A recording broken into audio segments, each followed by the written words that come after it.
প্রথম ওয়ানডেতে পাকিস্তানকে নিয়ে রীতিমতো ছেলে খেলা করেছে বাংলাদেশ। তা সত্ত্বেও বাংলাদেশকে জয়ের কৃতিত্ব দিতে নারাজ পাকিস্তানের সাবেক ক্রিকেটার বাসিত আলী। তিনি মনে করেন পাকিস্তানের ভুলের কারণেই এই ম্যাচ এত বাজেভাবে হেরেছেন শাহিন আফ্রিদিরা।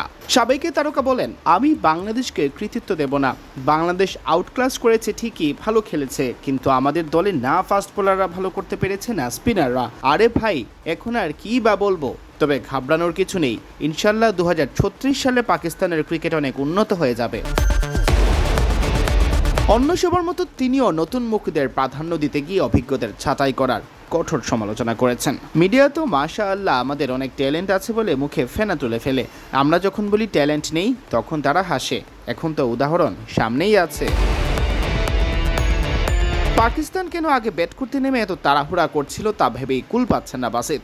মনে করিয়ে দিয়েছেন, বাংলাদেশে যে ব্র্যান্ডের ক্রিকেট খেলতে হয় তা না খেলায় হারের নজির আছে ভারতেরও। তার ভাষায়, কে ওদের বলেছিল 10 ওভারের পাওয়ার প্লেতে কমপক্ষে 60 রান তুলতে?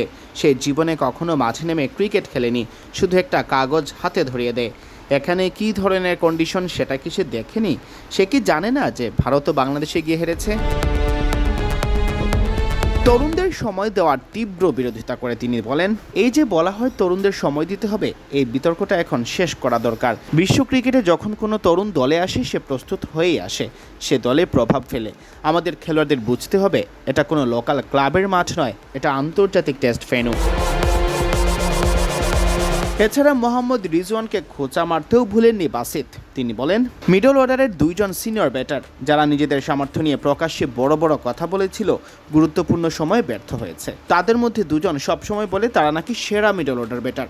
আজকে কি করেছে তা তো দেখেছেই সবাই। সিয়াম চৌধুরী, বিডি ক্রিক টাইম।